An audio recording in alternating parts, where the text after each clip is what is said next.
I nderuar kryetari i Kuvendit, nderuar deputet,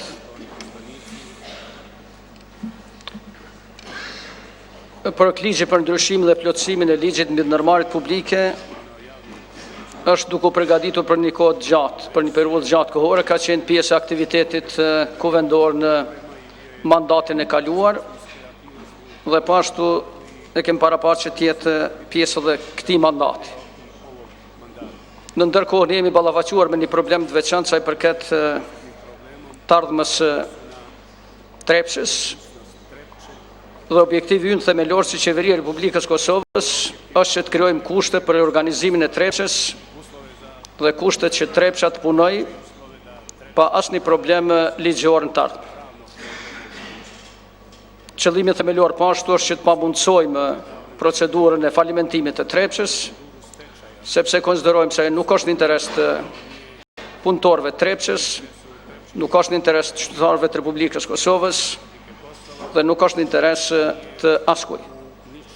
Dhe ne kemi ndërmarrë gjitha masat si qeveri që t'ju propozojmë juve mënyrën më adekuate që në këtë moment ne të parandalojmë që të aktivizohet procedura falimentimit të Trepçës, ndërkaq në ndërkohë të marrim gjitha masat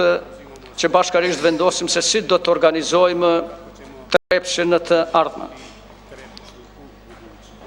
Ne kemi kërkuar vetë nga Kuvendi dhe nga Kryesia e Kuvendit që kjo çështje të vetë në rendite. Në ndërkohë kemi konstatuar se janë shumë elemente të cilat kërkojnë që ne të shqyrtojmë në ndërkohë, sidomos ato që kanë të bëjnë me obligimet përkatësisht me detyrimet kreditore të kombinatit Trepça, të cilat sipas disa informatave mund të sillen deri në 1.4 miliardë euro dhe për të cilat ne do të vendosim pas një analize më të qartë se si ato detyrime kreditore të adresohen. Prandaj ky është arsyeja themelore që ne kërkojmë që sot në këtë mbledhje të mos shqyrtohet kjo pikë e renditës, që ne si qeveri ta shqyrtojmë edhe njëherë sot gjatë ditës këtë ligj, ta bim në Kuvend dhe që nesër mundet Kuvendi i Republikës Kosovës të trajtojë edhe këtë ligj me propozimin përkatësisht riadresimin që ne do t'ja bëjmë Kuvendit, ndërkaq që propozojmë që sot matë mbledhje jashtëzakonshme e Kuvendit dhe të kërkojë në përputhje të nenit 69 paragrafi 4 të Kushtetutës së Republikës Kosovës që sot me datën 19 janar të matë mbledhje në ora 14 dhe ta shqyrtojmë projekt ligjin për ndryshimin dhe plotësimin e ligjit numër 04L035 për riorganizimin e ndërmarrjeve të caktuar dhe pasurisë tyre, me të cilën ne mendojmë se mund t'i plotësojmë kushtet në mënyrë që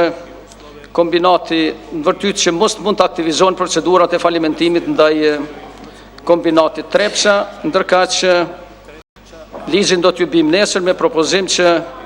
me ligjin për ndryshimin dhe plotësimin e ligjit për ndërmarrjet publike, ndërmarrja publike Trepça të organizohet me ligj të veçantë. Faleminderit.